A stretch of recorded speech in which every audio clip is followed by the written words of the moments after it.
If you want to have big bushy basil plants, you want to pull this stuff off because these little flowers are going to go to seed, and that tells the plant that it needs to stop growing. So what we're going to do is, do you see it has two new little stems growing out here, and we're just going to pull that off, and then you can use this basil in anything that you would want to put basil in. You could dry it, you could use it in a salad, you could make pesto with it, because we're going to have quite a lot. So we're going to pull all the ones off that have these little flower buds forming. This goes for any herb. It's kind of sort of like deadheading a flower to keep them producing flowers. It helps because it tells the plant that it needs to produce more seeds. So not only does it keep the plant healthy and keep the plant growing, but it doubles it in size every time you do that, because you pull that center stalk off and then you have two whole new stalks coming out of there. You could cut them pretty low too, because those go all the way down the bottom there.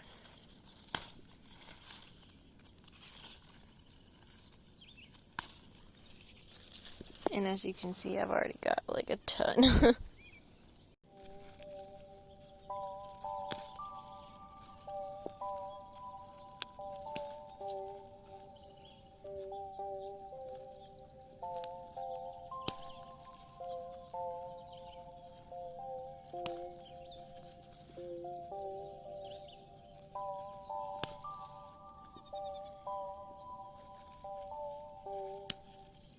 So same thing goes for herbs like dill.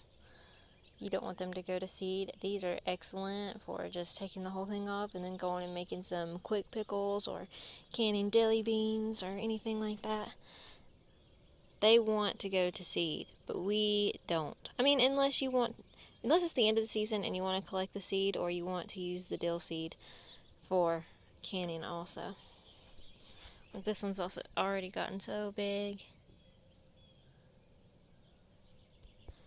A lot of your fresh kitchen herbs are going to do this. So this is cilantro, and it started to go. So I'm going to just cut it off, like right here.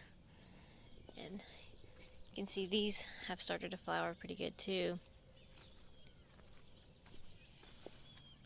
I'm just going to cut them off so that they'll keep growing, so that we don't lose our cilantro plant.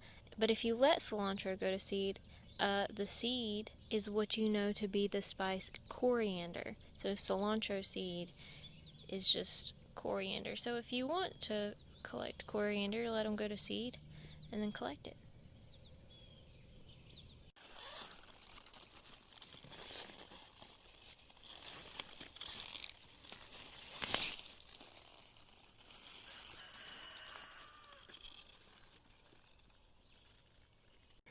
You can take this basil cutting and you can pull the flower off, and you can stick it in a jar of water. I would cut that whole thing off right there. And you would stick it in a jar of water and change out the water every day. In about a week, you'll have roots and you'll have a whole new basil plant. The same thing goes for tomato suckers. So you can take this tomato sucker, which is draining your plant, and you can put it in water and it'll grow roots, and you'll have an entirely new tomato plant.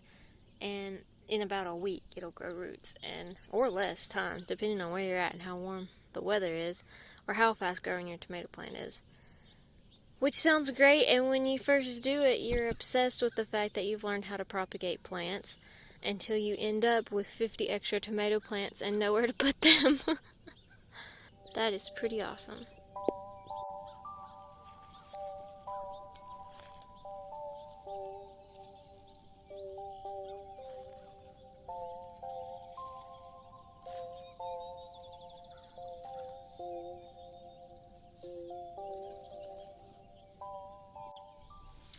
So I'm just going to take and snip these flowers off of the dill, and it smells so good. If you cut dill, your whole garden is going to smell like it. You want to make sure that whatever you're pruning your plants with is clean, because you don't want to spread any bacteria or anything, any dirt or anything to the plant. So you can dry this like you would any other herb, or you can use it fresh. We like to take the fresh garden cucumbers and some cream cheese and make cucumber dill cream cheese sandwiches.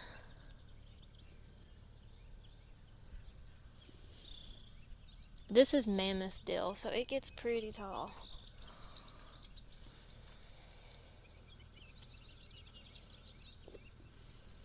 These are the flower buds forming. I'm going to let them form and then I'm going to cut them off. Try to keep your scissors off the ground. Don't do what I just did and drop them in the soil.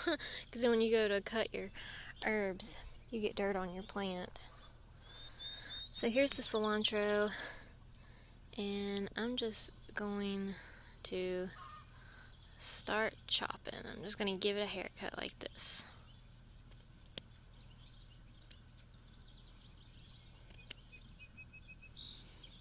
It has a very strong smell too. Some people don't like the way cilantro smells. In fact, some people really hate cilantro.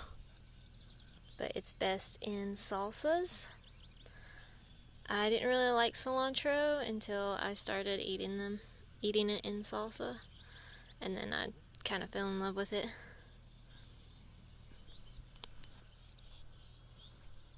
You can also dry cilantro too. So to dry herbs, you're just going to take and lay them out on something like a window screen and just let them dry out. You can use a dehydrator. You can tie them up and hang them. Although sometimes when you do that, if you put too many herbs together, it doesn't have enough airflow. But you just gotta try it out and see what works best for you.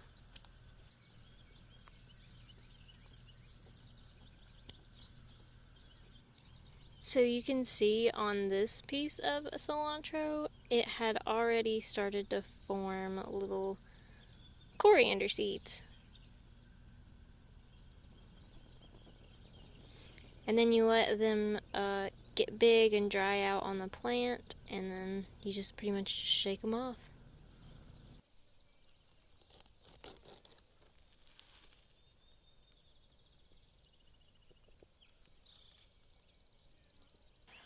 One of my favorite fresh herbs to add to salads is oregano, which is actually part of the mint family. And you have to be careful when you plant it because it will take over any area that you plant it in. Now, that's kind of cool for some places. If you have somewhere you want it to go wild, I actually enjoy the fact that it takes over, because I've planted it around the back of my house where the weeds were terrible and where I had a bug problem. And so when you plant herbs next to your house, it can help with bugs and such, but it also helped drown out the weeds. And I don't mind if it grows wild. I actually have a ton of mint planted behind my house. This is lemon balm. It's also part of the mint family. It's got some oregano trying to grow up through it. And you can just like come through here and pull it up and get rid of it. It'll come back, but lemon balm is very magical. It's actually an antiviral. It can help with colds. It can help with other viruses, but it has a very lemony smell, hence the name lemon balm. But as you can see, it looks just like peppermint or spearmint or something like that. It almost smells like lemon drop candy or like a lemon cleaner, and you can use it to infuse cleaners. You can use it to put in vinegar and make a lemony cleaner. but my favorite use for it is just tea. It makes a really, really good tea.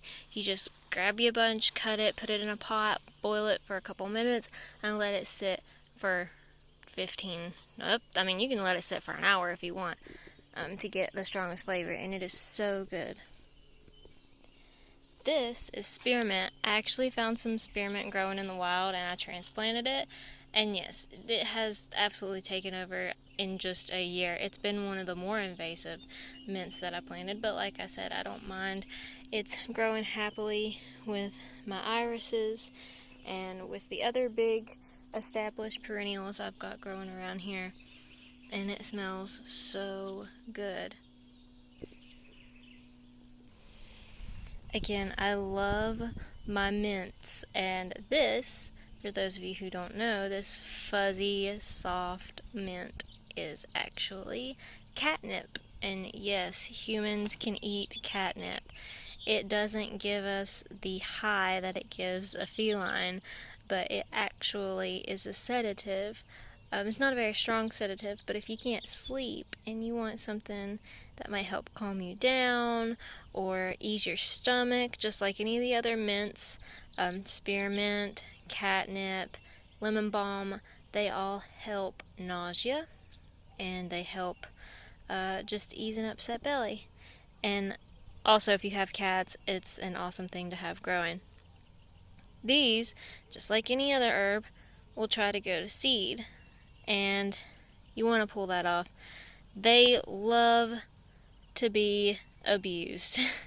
These plants love it. So you, just like you did the other, you can actually see these have more little nodes than the basil did, all up and down the plant, here in like the armpit of the plant. You just take and you cut it anywhere where there is a node, right above, and you can see it has the two little stems, and your plant will get huge.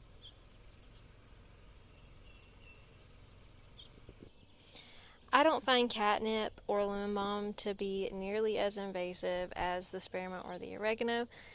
They like to bush more than they like to spread. As with spearmint and oregano, they just go crazy. Here's a catnip plant that I accidentally just cut off while I was weeding because I didn't see it. And you can see down here at the base of the plant, it's coming back. So it's pretty hardy. This is oregano. If you keep the oregano trimmed even lower than this, it will act as a ground cover. So if you have like a stone pathway and you keep it trimmed pretty low, it will almost grow over top of the stones. You can see I have some down here. Thanks for watching this quick little video on how I prune and tend to my herbs. Hopefully I was able to teach you something you didn't already know, or just give you something to watch while you're bored. Go find you some herbs and plant them.